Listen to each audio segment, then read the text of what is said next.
Eu vou descrever uma situação e tenho certeza que pelo menos algumas pessoas vão se identificar. A gente levanta rápido, tudo preteia, aquela tontura, pressão baixa, lifestyle, né? Só quem vive com pressão baixa sabe. E com as altas temperaturas, esses sintomas acabam se agravando. É uma abdição de boca, aquele bocejo que não para, cada piscada é quase um sonho. Como a gente faz para lidar com isso? Do meu lado está o médico cardiologista Diego Casaroto e a gente vai falar com ele um pouco sobre esses sintomas, de que forma a gente pode amenizar isso, quais os riscos envolvidos, se é que eles existem para a pessoa que tem pressão baixa e como administrar esse mal-estar com esse calorão, né? Diego, boa tarde, muito obrigada por nos atender mais uma vez. Olá, Thelma, obrigado pelo convite de poder participar e ajudar vocês. O calor, as ondas de calor que a gente vem enfrentando, né, se tornam cada vez mais comuns e elas trazem, sim, consequências para a saúde das pessoas e a gente tem que tomar alguns cuidados para tentar evitar essas consequências. O calor, ele aumenta a nossa sudorese, ele aumenta a nossa perda de líquidos insensíveis, então pela respiração, através da pele, e a gente acaba correndo o risco de hipotensão, de sintomas consequência disso aí. Então, tonturas, náuseas, vômitos, dores de cabeça, inclusive aumentos de doenças cardiovasculares, então AVC, infarto, acontece nessa época em função das consequências do calor. Tá? Importante frisar que as pessoas, então, aumentem sua hidratação, que as pessoas tenham uma alimentação melhorada nesse período do ano e que elas se exponham menos aos fatores de risco. Com relação especificamente a esse quadro que eu detalhei, até porque eu falo com propriedade, né, aquele mal-estar, quem tem pressão baixa fica cansado, fica mais apático, dá essa sensação que parece que a gente já vai desmaiar, alguns inclusive desmaiam. Tem como a gente manejar isso de uma maneira que consiga passar pelo verão sofrendo um pouquinho menos? Isso. Esses sintomas que tu comentou são consequências da hipotensão e são mais comuns em quem tem pressão baixa já, mas também pode acontecer, por exemplo, em um paciente hipertenso que está tomando remédios para pressão e que nessa época do ano, em função das vasodilatações do nosso organismo, do aumento da frequência cardíaca, também podem acontecer os mesmos sintomas. Então é comum esses sintomas de levantei, tonteei, ficou com a visão turva, a sensação de que vai desmaiar. E o cuidado, às vezes, num paciente que toma remédio, às vezes o médico tem que reduzir as medicações. É importante que esses pacientes procurem orientação para poder reduzir medicamentos. Num paciente que não toma, uma pessoa que não toma remédios, aumentar a hidratação, evitar então exposição solar exagerada, evitar ambientes que tu sabidamente tem esses sintomas, por exemplo, aglomerações, ficar muito tempo exposto ao sol, prática de exercícios físicos com sudorese intensa em horários de maior calor. Então a gente tem sim maneiras de tentar diminuir esses sintomas, protegendo esses horários, protegendo essas pessoas de complicações. Ponto principal, aumentar a hidratação. As pessoas precisam aumentar a ingesta de líquidos, tá? Então, águas, sucos, chás, isotônicos são necessários para aumentar a hidratação, que a gente não tem esses sintomas. E quem já sabe, eu fico muito tempo em pé e eu passo mal, eu tenho exposição solar e eu passo mal, já se previne, então, vou levantar rápido, não, levanta mais devagar, tenta fazer uma coisa mais planejada, né? Fico muito tempo no sol, eu passo mal. Procura não ficar tanto tempo no sol. Proteção com chapéus, proteção com roupas que te protejam dos raios solares. Abas de áreas externas, bota um guarda-sol, bota uma sombrinha, alguma coisa assim, tá? Diego, tem uma sensação que a gente consegue determinar, né? E aqui eu estou trazendo uma experiência própria. Parece que a pressão não necessariamente baixa de imediato, né? A gente vai sentindo que começa a bocejar mais, que começa a sentir o olho meio pesado. Tem como barrar esse avanço da pressão baixando? O que se pode fazer? Porque se a gente está em casa e está desconfortável, aí tu deita, tu dá uma parada, enfim. Mas isso acontece no trabalho, acontece durante um compromisso.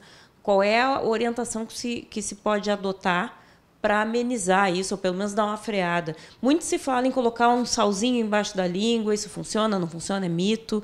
O que a gente pode fazer? Tá, Thelma, esses sintomas realmente são relacionados com a queda da pressão, tá? Então, tontura, sonolência, fadiga, cãibras, às vezes até náuseas, vômitos. Então, isso sim são consequências do calor, da hipotensão.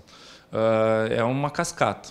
Vai gerando uma sequência de eventos e a ideia é a gente tentar abortar, quando a pessoa sabe identificar os seus sintomas, tentar abortar essa cascata antes de gerar um desmaio.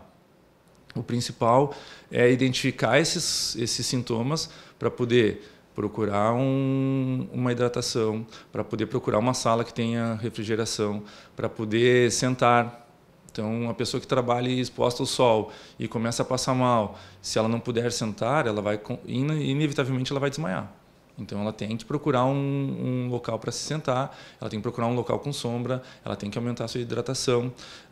Tu me perguntou sobre o sal. Funciona? Se a pessoa já tentou e funcionou, pode ser uma alternativa. Água atrás da nuca, pode ser outra alternativa. Se agachar, colocar a cabeça mais para baixo, pode ser outra alternativa. Levantar as pernas, pode ser outra alternativa. A pessoa tem que tentar identificar o que funciona para ela e, consequentemente, tornar isso aí um hábito que ela identificou que vai acontecer um desmaio. Tenta fazer essa atitude antes de desmaiar, né? Então, seria isso aí. Agora, a comprovação científica de que uma coisa funcione ou não vai ser difícil de ter porque não é um tratamento, não é uma medicação. Dificilmente alguém vai fazer um estudo sobre isso. Então, cada um vai ter que identificar. Para mim, isso funciona. Então, se a pessoa funciona isso, faça isso. Se não funciona isso, não faça essa abordagem. Então, depende muito de pessoa para pessoa. A hipotensão, diferente da hipertensão, que é a pressão alta, ela não traz riscos para a saúde, é isso? A hipotensão, diferente da hipertensão, então a pessoa que é hipotensa, ela tem uma proteção para a sua saúde, diferente de uma hipotensão causada por desidratação, por diarreias, por vômitos, pelo calor excessivo. A hipotensão associada ao calor, uma hipotensão patológica, ela traz sim consequências. Então, essas pessoas precisam ser tratadas, muitas vezes hidratadas via oral, às vezes hidratadas por via endovenosa em ambientes hospitalares, mas a hipotensão daquela pessoa que vai no médico de rotina, não sente nada e mede a pressão, e ela está normal ou baixa, é um fator de proteção. Muito melhor ser hipotenso do que ser a pessoa hipertensa. Mas a hipotensão associada ao calor, associada à desidratação, isso é uma patologia, aumenta doenças, aumenta riscos e a gente tem que estar atento para tratar isso aí. Dicas para pessoas que são grupos de risco, que são pessoas que merecem uma atenção especial, idosos, crianças, acamados, pessoas que atendem a uma necessidade especial ou até com doenças pré-existentes, que eu acho que é importante a gente destacar para encerrar esse papo. Isso, então assim, lembrando então, idosos, crianças abaixo de 2 anos, gestantes, pessoas com doenças crônicas, então cardiopatas, nefropatas, pneumopatas, pessoas que têm doença de pulmão, precisam então de cuidados especiais, tá? Aumentar a hidratação, ofertar a água para as pessoas, então lembrar que criança não vai te pedir água toda hora, lembrar que um idoso que está acamado, lembrar que um idoso que não consegue falar direito por sequela de um AVC, ele não vai te pedir água toda hora, então precisamos ofertar água para esse grupo de pessoas, tá? Evitar então atividade física em horários de pico de calor, então entre 10 da manhã e 4 da tarde geralmente. Evitar tentar usar chapéus, tentar usar roupas com proteção solar, tentar evitar aglomerações, tentar evitar locais onde não tenha ventilação, onde não tenha acesso à água. A gente vai lembrar de um evento do ano passado, de um show onde uma menina faleceu. O evento teve um óbito por desidratação, dentro de um show onde as pessoas estavam sem acesso à água.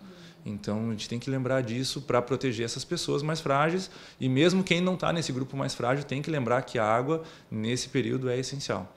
Então, precisamos de hidratação e, principalmente, percebi que eu estou com algum sintoma de desidratação, procurar auxílio. Tá? A diferença entre uma pessoa que pode tomar um soro via oral, uma hidratação via oral, ou uma pessoa que precisa de um cuidado de hospital, vai ser o tempo que vai procurar o atendimento. Então, se procurar cedo, talvez seja possível uma hidratação via oral. Se deixar para procurar mais tarde, talvez somente uma hidratação a nível de hospital. Diego, muito obrigada mais uma vez pelas informações, então, por nos atender gentilmente aqui no teu consultório. Eu que agradeço pela oportunidade e fico sempre à disposição. Tá certo, então. Nunes, conversei com o Diego Casarotto, médico cardiologista, lembrando, então, de todas essas informações importantes que ele traz, principalmente enfatizando a necessidade da hidratação e, claro, segue aí a orientação pelos próximos meses, até porque o verão veio e não está de brincadeira.